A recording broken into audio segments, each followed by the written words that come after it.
নমস্কার, good morning. আমি দীপঙ্কর চলে এসেছি আজকে নতুন একটি আপডেট নিয়ে এবং সম্পূর্ণ একটি আপডেট তোমাদের সাথে আজকে শেয়ার করব। যদি চ্যানেলে প্রথম আসো তাহলে অবশ্যই চ্যানেলটিকে সাবস্ক্রাইব করে নাও আর বেল আইকনটিকে প্রেস করে নাও। আজকে কথা বলবো সম্প্রতি হয়ে যাওয়া 26 WB সেট বা স্টেট এলিজিবিলিটি টেস্টের রেজাল্ট সম্পর্কে নিয়ে।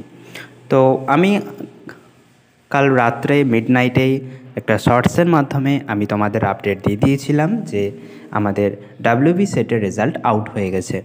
তো তোমরা ডাব্লিউবি সেটের রেজাল্ট এখনই অ্যাপ্লিকেশন আইডি দিয়ে চেক করে নাও তোমাদের ফলাফল কী হয়েছে। যদি পাস করে থাকো তাহলে অবশ্যই কমেন্টে লিখে জানিও, এবং যদি না হয়ে থাকে তাহলে পরবর্তী অবশ্যই তোমাদের হবে। এবং কাট অফ এখনও ওয়েবসাইটে প্রকাশ করা হয়নি।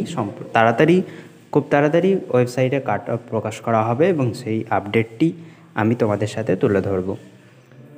যেমনটা আমি বলেছিলাম, যেমনটা আমি ডেট দিয়েছিলাম যে ফেব্রুয়ারি মাসের প্রথম সপ্তাহে রেজাল্ট আসবে, তো রেজাল্ট প্রকাশিত হয়ে গেছে। তোমরা রেজাল্ট গিয়ে দেখে নাও এবং কাট অফ আসলে আমি তোমাদের টেলিগ্রাম চ্যানেলে এবং ইউটিউবে দিয়ে দেবো। টেলিগ্রাম চ্যানেল অবশ্যই জয়েন করে রাখো, আমি ডেসক্রিপশন বক্সে গিয়ে লিঙ্কটা দিয়ে দেবো। চ্যানেলটিকে ভালো লাগলে অবশ্যই সাবস্ক্রাইব করে দাও এবং বন্ধুদের মধ্যে শেয়ার করে দাও। Thank you and watch again.